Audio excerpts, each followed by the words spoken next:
பிரியமானவர்களே, இன்றைய காலை பொழுதிலும் கூட இது வானத்தின் வாசல் ஊழியத்தின் மூலம் உங்களை சந்திப்பதில் கர்த்தருக்குள் மிகுந்த சந்தோஷம் அடைகிறேன். என்னுடைய ஜெபம் கேட்கப்படுகிறதா? ஆண்டவர் என்னுடைய ஜெபத்தை கேட்கிறாரா? என்னுடைய சமூகத்தில் அவர் வந்து நிற்கிறாரா? என்னுடைய பல கேள்விகளுக்கு பதில் தெரியாமல் இருந்து கொண்டிருக்கிறேன். ஆனாலும் ஆண்டவர் என்னிடத்தில் பேசிக்கொள்ளுகிறாரா? நான் ஜெபிக்கிறேன், வேதம் வாசிக்கிறேன், ஆனாலும் என்னுடைய காரியங்கள் நிறைவாய் முடிவடையவில்லையே, அது குறைவுள்ளதாய் காணப்பட்டு கொண்டிருக்கிறதே என்று அநேகர் தேவ சமூகத்தை நோக்கி பார்த்து கொண்டிருக்கிறீர்கள். ஆண்டவர் சொல்லுகிறார், என்னுடைய சமூகத்தில் அமர்ந்திரு, உன்னுடைய காரியத்தை நான் ஜெயமாய் மாற்றுவேன் என்று ஆண்டவர் வாக்கு கொடுக்கிறார்.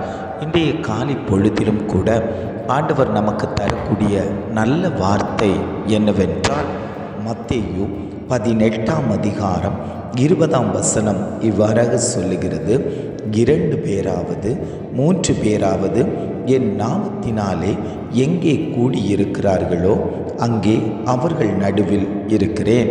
வசனம் இவ்வாறாக சொல்லுகிறது, 2 பேராவது 3 பேராவது என் நாமத்தினாலே எங்கே கூடியிருக்கிறார்களோ அங்கே அவர்கள் நடுவில் இருக்கிறேன் என்று ஆண்டவர் குடும்பங்களை பார்த்து சொல்லுகிறார்.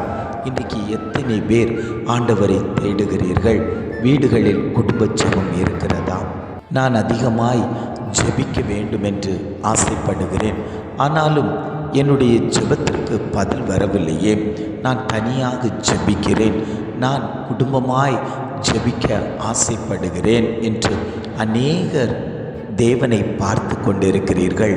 ஆண்டவர் சொல்லுகிறார், என்னுடைய நாமத்தின் நிமித்தம் எங்கே நீங்கள் 2 பேரோ 3 பேரோ கூடியிருக்கிறீர்களோ அந்த இடத்தில் நான் வாசம் பண்ணுவேன். உங்களுடைய ஜெபங்களை நான் கேட்பேன், உங்கள் ஜெபங்களுக்கு நான் பதில் தருவேன் என்று ஆண்டவர் வாக்கு கொடுக்கிறார். ஆவியானவர் சொல்லும்போது சோர்ந்து போகாமல் எப்பொழுதும் ஜெபம் பண்ணுங்கள். சோதனைக்குட்படாதபடிக்கு 1 மணி நேரமாவது விழித்திருந்து ஜெபிக்கக்கூடாதா என்று சீஷர்களை பார்த்து கேட்டது போல ஆண்டவர் சொல்லுகிறார், குடும்பங்களை பார்த்து சிறிது நேரமாவது நீங்கள் ஜெபித்துக் கொள்ளுங்கள். உங்களை விழுங்குவதற்கு சத்துருவானவன் வகை தேடி சுற்றி திரிந்து கொண்டிருக்கக்கூடிய காலத்தில் நீங்கள் வைக்கப்பட்டிருக்கிறீர்கள். சோதனைக்காரனாகிய பிசாசு எப்பொழுது உங்களை சோதிக்கலாம், எப்பொழுது உங்களை பலவீனப்படுத்தலாம், எப்பொழுது உங்களை கட்டில் கிடையாய் மாற்றலாம் என்று அவன் நினைத்து கொண்டு ஒவ்வொரு குடும்பங்களையும் அவன் ஆட்டி படைத்து கொண்டிருக்கிறான். ஜெபம் இல்லாத வீடுகளை பார்த்து அவனுடைய காரியத்தை செய்து கொண்டிருக்கிறான். இன்றைக்கு அநேக குடும்பங்களில் குடும்ப ஜெபம் தடைப்பட்டு காணப்படுகிறது.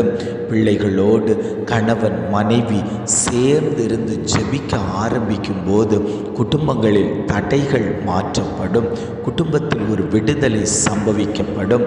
ஆவியானவர் சொல்லுகிறார், 1 நபராவது 2 நபராவது 3 நபராவது கூடி இருந்து ஜெபிக்கும் போது அந்த இடத்தில் நான் இருப்பேன் என்று சொன்னவர் அவர் இருக்கும்போது சத்ரு அங்கே நுழைவதற்கு இடம் இல்லை, சத்ருவாகிய பிசாசு அங்கே வருவதற்கு இடம் இல்லை.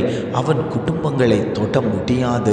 ஆண்டவர் நம்மோடு கூட இருக்கும்போது அந்த இடத்தில் அக்கினி இறங்கும். கோட்டையும் மதிலுமாய் தேவன் அந்த இடத்தை பாதுகாப்பார், நம்முடைய குடும்பத்தை பாதுகாப்பார். இன்றைக்கு அநேக காரியங்களிலிருந்து நம்மை தப்பித்து அவர் வைத்து கொண்டிருப்பது காரணம் என்ன தெரியுமா? நாம் ஜெபித்த ஜெபம். அந்த ஜெபம் அநேக ஆபத்துகளிலிருந்து நம்மை பாதுகாத்து கொண்டது.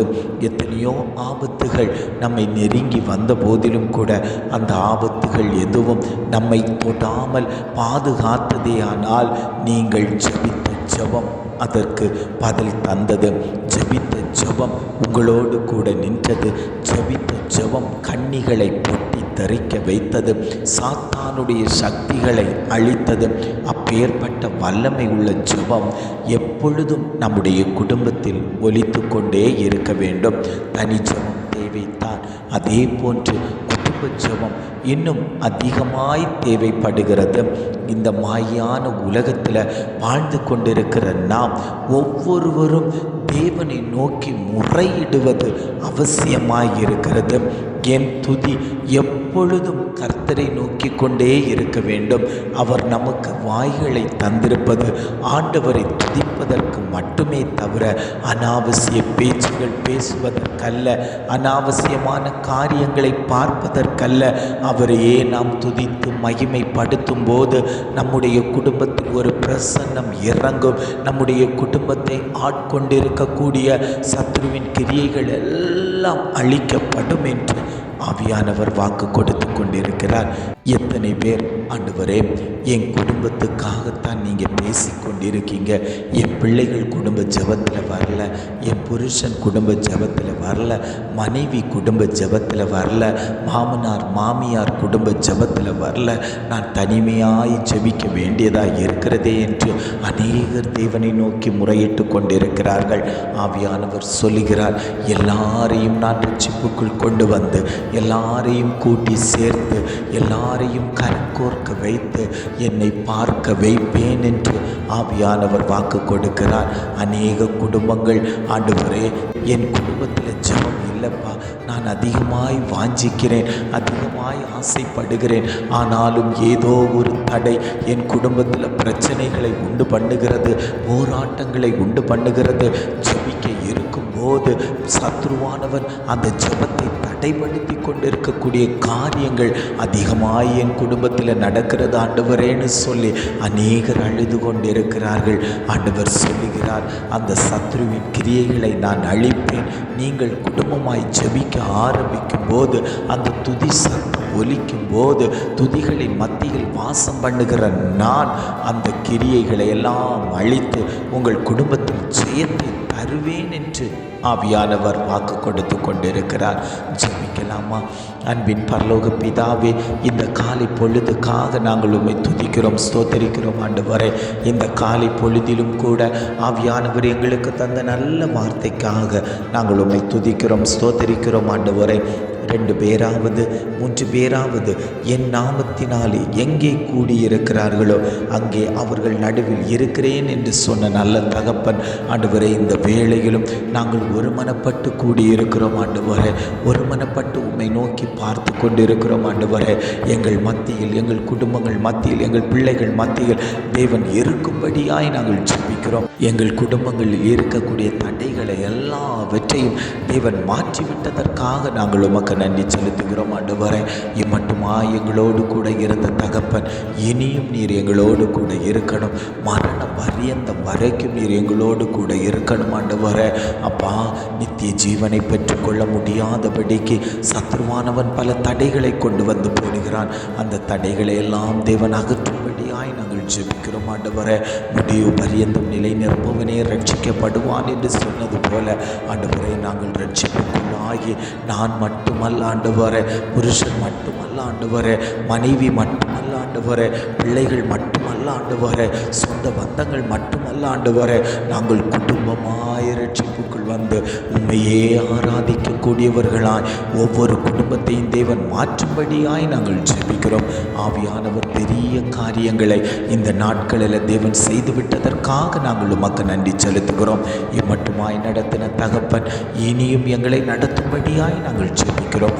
எங்களை தாழ்த்தி தருகிறோம். துதி கன மகிமை எல்லாம் உமக்கே செலுத்துகிறோம். மீட்பர் இயேசுவின் மூலம் ஜெபம் கேளும் நல்ல பிதாவே. ஆமேன், ஆமேன்.